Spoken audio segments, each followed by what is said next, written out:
Russillo and Cannell on ESPN Radio and ESPN News. Will Kane in for Ryan Russillo today. So on Tuesday night at the San Francisco Giants-Philadelphia Phillies game, umpire Bob Davidson went over the line, in my humble estimation. Oh, come on. Really? You're the fan is always right? Well, I don't know about always right. Don't push me to the extreme. You got all day you've been discussing how people shouldn't push you to the extreme in a That's debate. true. This is true. Le Batard did this to you. We hashed it out. You walked into the streets like the sheriff and cleared it out. I didn't say the umpire or the fan is always right. But Bob Davidson was wrong, in my estimation, in this situation. He was being heckled during the game by a fan sitting on the 14th row of the third base side, who apparently all game, or at least repeatedly, can I say this? Hey, Vince, is my cool to say? Yep, I got the thumbs up. Yep, it's a quote. It's a quote? Is that an excuse, really? If it's quotation marks, I can say whatever? I want you to start Googling there are some some good stuff. limitations on that, I think. Go find me some quotes. I'm about to quote the Big Lebowski then as well. Can I do that? He's been yelling, "You suck," at home plate umpire Bob Davidson, who eventually stopped play, walked over, and ejected the fan from the game. Security complied, went out, and escorted this fan out of the game. You're making the assumption that's all that he said was, quote, "you suck." I'm just trying to trust the I'm news sure today. there was probably a couple other things, maybe even the article you're referencing, or the umpire, when he was explaining it later, didn't want to repeat some of the obscenities that were coming his way. That would be my assumption. Because I would think that they get that on a regular basis. Yes. They would get the, quote, "you suck." So you're suggesting that this probably was above and beyond that level? That's what I'm suggesting. That's why I'm saying that he's well within his right to go up there and eject a fan. What is objectable, what is ejectable level? I don't know. Like, how I would say bad it's do you the have to same be? thing that I use on Twitter as far as when to block people. Because I don't know if people curse at me or say something, but if they're racist, if they're homophobic, if they say certain things that cross the line, boom, you get blocked. I think the umpire probably has the same set of rules within his head. Very similar to Twitter rules, I would assume. I don't know. See, I think the fan gets a ton of leeway here to heckle. It's part of the ticket price. They should. And I wasn't joking about the Big Lebowski. There's a line in the Big Lebowski where Walter and the dude are sitting in the front car. Walter's just been a big jerk to somebody. Yeah. And he keeps saying, "Am I wrong? Am I wrong?" And the dude says, "You're not wrong, Walter. You're just and then I won't say it. Just don't worry. You're just a jerk." Yeah. And this guy is a jerk, but that doesn't make him wrong. He doesn't have to leave. He's just on the end of the spectrum of behavior at the game. Right. I think we need some expertise on heckling. We do. So let's bring in contributor on ESPN 710 in L.A., the Players Tribune. He has a new show premiered today, actually, on Comedy Central, The Junketeers. It's Ben Lyons. Ben, welcome to the show. Me, guys. I appreciate being called in as a heckling expert because it is one of my favorite things to do in all of sports is when I get the chance to sit fancy where the players can actually hear me.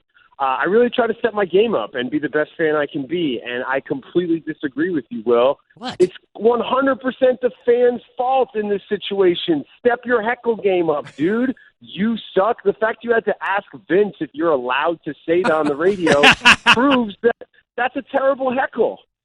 Now, okay, whoa. Now, I don't think you're going to come on here and just lay it down on me without me pushing back. So lay me out the lines of when you should be ejected. What is over the line, Ben? Because the argument you just made was that was completely benign and a dull knife of a heckle, which shouldn't get you ejected. But look at the reaction on the video from the fans in the section. When the umpire comes over and says, "Hey, get that guy out of here," everybody else sitting around him is cheering for the umpire.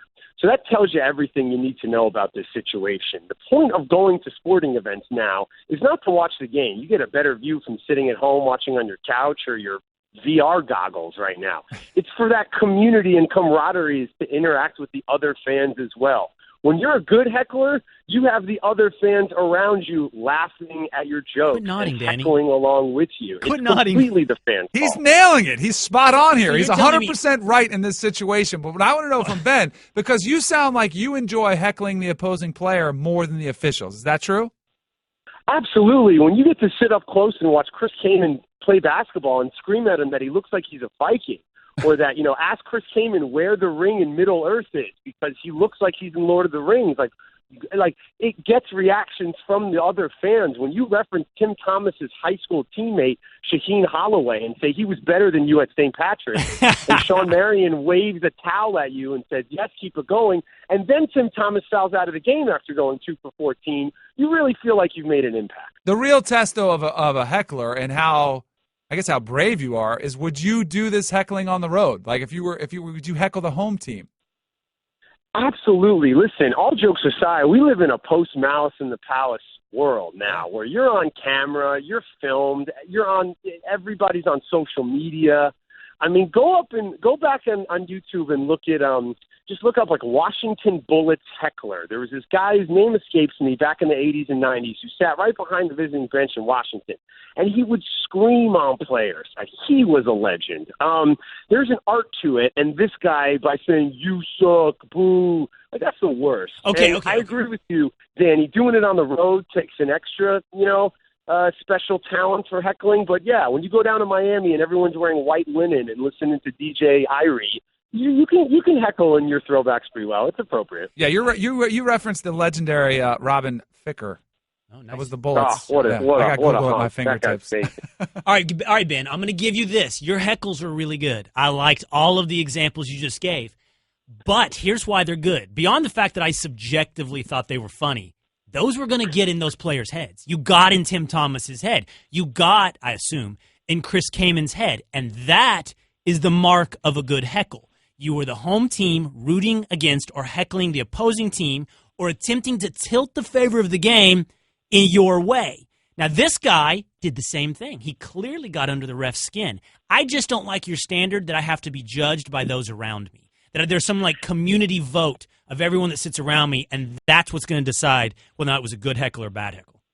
Listen, when you're getting to sit fancy, those are some expensive seats, and not everyone gets season tickets and gets to go 81 nights a year. You know, if you're a family and it's that one time you get to take your 8-year-old to the ball game and this guy's sitting next to you screaming, you suck, like, that's the worst. If you do take your 8-year-old to see the Timberwolves when they come to the Garden and there's a guy sitting in the 5th row screaming at Ricky Rubio that he looks like he's at an alumni event for Hogwarts, that he looks like a grown-up wizard from Harry Potter, that's appreciated by the fans around you. So I do think it's about how you interact with those around you when you're trying to heckle on my level. I'm gonna tell you something. I never do this, Danny, because I'm so often right.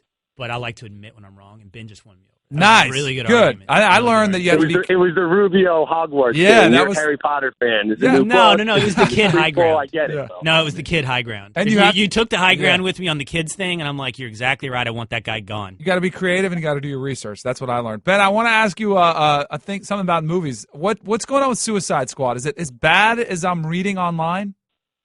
It's fine. You know, these movies now are really made, I feel like, for the most passionate, hardcore fans. I don't remember the Suicide Squads from when I was a kid. It's not something I hold near and dear to my childhood, but there are some people out there who do, so for them it's a big deal.